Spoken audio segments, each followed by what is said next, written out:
Olá, eu sou o professor Rosildo Bonfim, professor de Direito Processual Civil e Direito Processual do Trabalho e também advogado militante. O vídeo de hoje é para refletirmos sobre a data comemorativa de hoje, Dia dos Advogados e das Advogadas Brasileiras.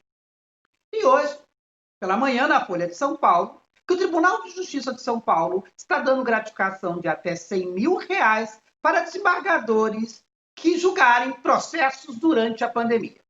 Mas não é só.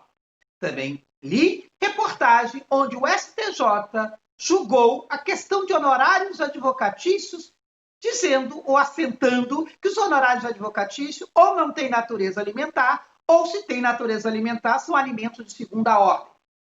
Mas não paro por aqui. Verificamos a ofensa às prerrogativas da advocacia brasileira dia a dia. Nos são impostas audiências telepresenciais sem uma construção de um diálogo entre o Poder Judiciário e a advocacia brasileira. Nos é imposto ou tentando impor aos advogados criminalistas a realização de tribunais de júris feito de forma telepresencial, sem mais uma vez a construção entre a ponte entre a advocacia brasileira e entre o Poder Judiciário. O Poder Judiciário não tem mantido constantemente fonte de diálogo com a advocacia brasileira.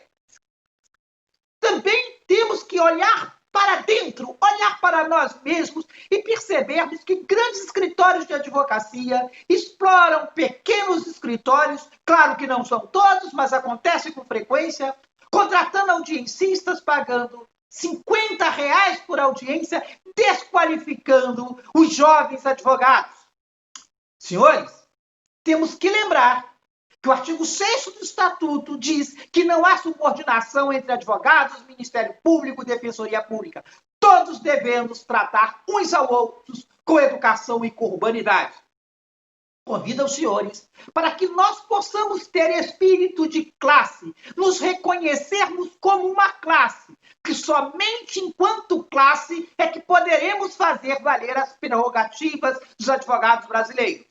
E também podermos enfrentar o governo federal, que dia a dia vem agredindo a Justiça do Trabalho, desqualificando o trabalho dos advogados brasileiros. E isso porque cada vez que se agride um advogado brasileiro, está se agredindo a democracia brasileira, porque não há democracia em país nenhum do mundo sem que haja uma advocacia forte. E por isso que eu convido os senhores no dia de hoje, reflitam para que nós possamos ter espírito de classe e nos reconhecermos como classe, que somente como classe e não de forma individual nós podemos fazer valer as prerrogativas da advocacia brasileira, fortalecendo a democracia nesse país. Até o próximo dia 11 de agosto.